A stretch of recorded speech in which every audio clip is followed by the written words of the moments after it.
नमस्कार, आप देख रहे हैं 4 PM और मैं हूं आपके साथ निधि तिवारी। असली 56 इंची वाला लीडर किसे कहते हैं, ये आज ईरान के supreme leader Ayatollah Ali Khamenei ने पूरी दुनिया को दिखा दिया है। ईरान में पिछले 13 दिनों से सरकार विरोधी प्रदर्शन लगातार तेज होते जा रहे हैं। शुरुआत में ये आंदोलन सिर्फ महंगाई और खराब आर्थिक हालात के खिलाफ थे, लेकिन अब ये बीते कई सालों का सबसे बड़ा जन आंदोलन बन चुके हैं। ऐसे माहौल में जब ईरान की सड़कों पर गुस्से का सैलाब उमड़ रहा है, तब खुद supreme leader Ayatollah Ali Khamenei कैमरे के सामने आए और उन्होंने जनता को संबोधित किया। इस दौरान उन्होंने रोने की बजाय अमेरिकी राष्ट्रपति डोनाल्ड ट्रंप को खुली चेतावनी देते हुए ललकारा है।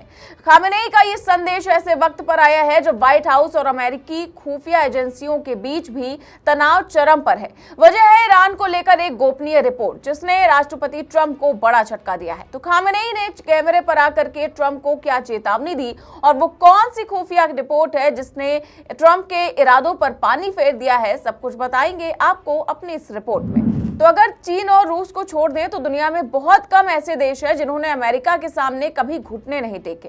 ईरान उन्हीं देशों में से एक है जिसने हमेशा अमेरिका को आंखों में आंखें डालकर जवाब दिया। आज भी ईरान का वही तेवर देखने को मिल रहा है। जब देश की सड़कों पर लोग सरकार के खिलाफ उतर आए तो खुद supreme leader Ayatollah Ali Khamenei सामने आए। उन्होंने सरकारी टीवी चैनल पर देश को संबोधित किया और कहा कि जनता को शांति बनाए रखनी चाहिए, लेकिन साथ ही उन्होंने साफ तौर पर आरोप लगाया कि ईरान में जो भी हिंसा हो रही है उसके पीछे इजराइल और अमेरिका के आतंकी एजेंट है।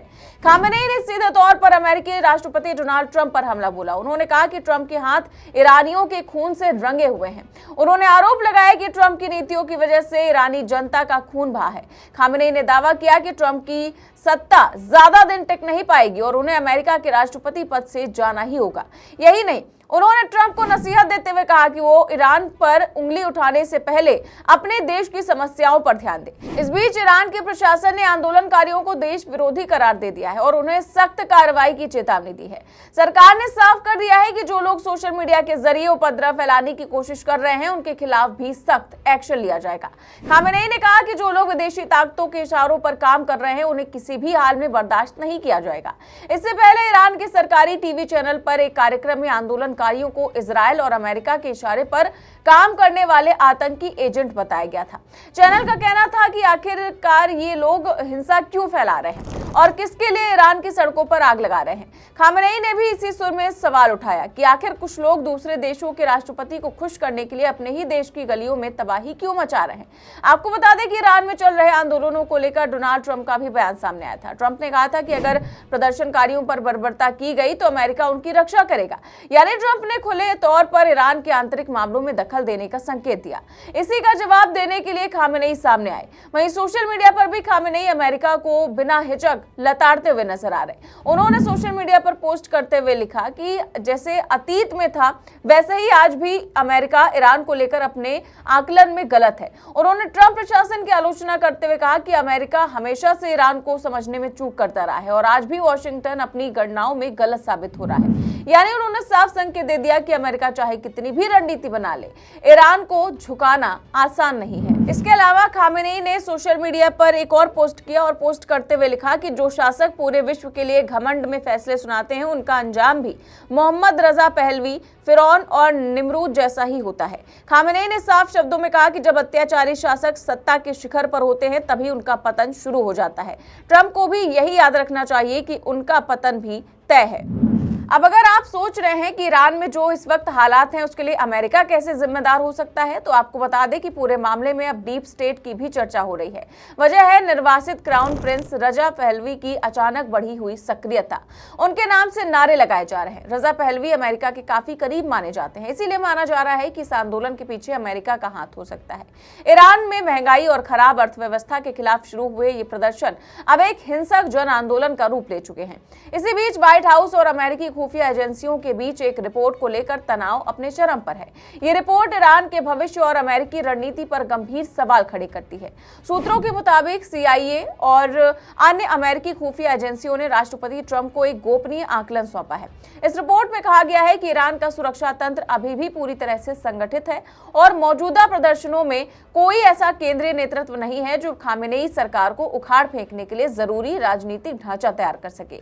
जानकारों का मानना है कि इन प्रदर्शन प्रदर्शनों से ईरानी सरकार को झटका जरूर लगा है, लेकिन हालात अभी तख्ता पलट तक नहीं पहुंचे हैं। रिपोर्ट में चेतावनी दी गई है कि अगर अमेरिका सीधे तौर पर प्रदर्शनकारियों को सैन्य मदद देता है तो ईरानी जनता में राष्ट्रवाद की लहर उठ सकती है। ऐसी स्थिति में लोग अपनी सरकार के साथ खड़े हो सकते हैं। अमेरिका की योजना पूरी तरह से फेल हो सकती है। यानी CIA की रिपोर्ट के मुताबिक ईरान में तख्ता पलट करना फिलहाल आसान नहीं है, लेकिन राष्ट्रपति ट्रंप ने इस रिपोर्ट के निष्कर्षों को सिरे से खारिज कर दिया है। ट्रंप का मानना है कि उनकी मैक्सिमम प्रेशर नीति और जून 2025 में ईरान के परमाणु केंद्रों पर किए गए हमलों ने ईरानी शासन की कमर तोड़ दी है। ट्रंप प्रशासन का तर्क है कि जिस तरह हाल ही में वेनेजुएला में सत्ता परिवर्तन हुआ, वैसा ही ईरान में भी संभव है। ट्रंप ने सोशल मीडिया पर लिखा कि अगर ईरान ने प्रदर्शनकारियों को मारना बंद नहीं किया तो अमेरिका मूक दर्शक नहीं रहेगा और हस्तक्षेप के लिए पूरी तरह से तैयार है। अमेरिका और इजरायल ये मानकर चल रहे हैं कि वो बिना किसी सजा के ईरान पर सैन्य ताकत का इस्तेमाल कर सकते हैं, लेकिन खुफिया एजेंसियां इसे एक खतरनाक गलतफहमी मान रही हैं। उनका कहना है कि ईरान एक बेहद जटिल देश है, वहां अराजकता फैलने से पूरा मिडिल ईस्ट अस्थिर हो सकता है। जहां एक तरफ ट्रंप प्रशासन ईरान पर अंतिम प्रहार के मूड में नजर आ रहा है, तो वही CIA की रिपोर्ट संयम बरतने की सलाह दे रही है।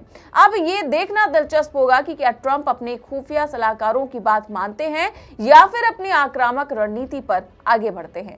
फिलहाल इस वक्त पूरे ईरान में महंगाई और जीवन यापन की बढ़ती लागत के खिलाफ बड़े पैमाने पर प्रदर्शन हो रहे हैं। सड़कों पर उतरे लोग अब सिर्फ सरकार से नहीं बल्कि पूरे इस्लामिक रिपब्लिक सिस्टम से सवाल कर रहे हैं। कुछ प्रदर्शनकारी तो यहाँ तक कह रहे हैं कि ईरान में दोबारा राजशाही बहाल की जानी चाहिए।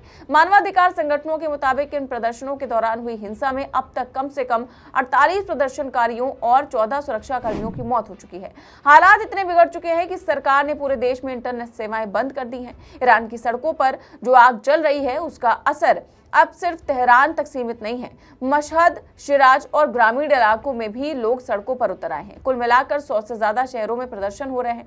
हर तरफ गुस्सा, नाराजगी और असंतोष का माहौल है। ईरान में हालात 2022 के महिला जीवन और स्वतंत्रता आंदोलन से भी ज्यादा गंभीर बताए जा रहे हैं। ईरान की मुद्रा रियाल की हालत बेहद खराब हो चुकी है। $1 की कीमत अब करीब 14 लाख रियाल तक पहुंच चुकी है। यानी रियाल 1.4 मिलियन प्रति डॉलर तक गिर चुका है। पिछले 2 हफ्तों में 38 से ज्यादा लोगों की मौत और 100 से ज्यादा लोगों की गिरफ्तारियों की खबर है। कुछ न्यूज सोर्स तो यहाँ तक दावा कर रहे हैं कि अब तक 217 से ज्यादा लोग मारे जा चुके हैं। ये आग ईरान और मिडिल ईस्ट की राजनीति को झुलसा सकती है और इस आग के बीच खड़े हैं अयातुल्ला अली खामेनेई, जो खुले तौर पर अमेरिका को चुनौती दे रहे हैं और दुनिया को दिखा रहे हैं कि असली 56 इंची वाला लीडर किसे कहते हैं।